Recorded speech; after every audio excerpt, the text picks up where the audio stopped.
Kwa hivyo tumeandika barua kwa Minister of Education. Mũnini wa President Professor Kithure Kindiki athiĩte na mbere na kũhũrĩra ndebe mũtaratara ũiyũkagio na mawoni ngũrani worĩhi motungata-inĩ ma ũrigitani wa SHA, na agĩcemania na atongoria a kaunti cia gĩcũa-inĩ ahithũrĩtie atĩ Akenya arĩa meyandĩkithĩtie thengia ya ũregani wa mũbango ũyũ nĩ makĩrĩte mirioni 25. And if there is one transformative measure,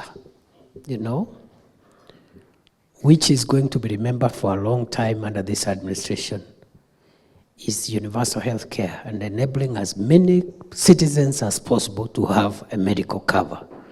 It is not a small matter.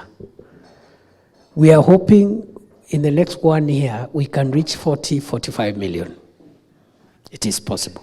Kindiki augĩte atĩ kũrĩ na mathenya marĩ mũbango-inĩ ũyũ marĩa thirikari ĩrekĩrĩra kĩo gĩa kũmarũnga, no kũringana na ũrĩa ũrahatũra Akenya mũrigo wa marĩhi ma ũrigitani, he andũ mangĩrahĩra mũbango ũyũ. And then the next step now is to perfect that insurance. We improve equipping hospitals, making drugs available, the health personnel issues, the reimbursement system, and making sure that facilities are reimbursed for the actual expenditure. This fine-tuning is going to be the work for the next 5 or so years. It's not going to be perfect on day one. Kindiki no augĩte atĩ thirikari nĩ ĩhotorete kuongerera kĩgĩna kĩrĩa ĩigithĩtie kũrĩ ũtonga wa iria-inĩ, tondũ mĩtaratara ĩrĩa ĩthukĩirwo mbeca rũhonge-inĩ rũrũ makĩria kũrĩ andũ arĩa makoragwo marigicĩirie iria na njũĩ. This is the first administration which has spent a significant amount of national resources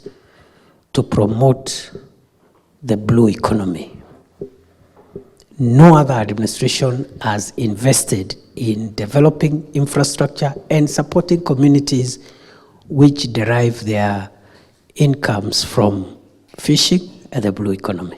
Kindiki no erĩte atongoria a gĩtarũ gĩkĩ metĩkĩre kwĩhanda thutha wa thirikari rĩrĩ gĩtama kĩa mwaka wa 2027 kĩrathiĩ na mbere na kwarĩrwo.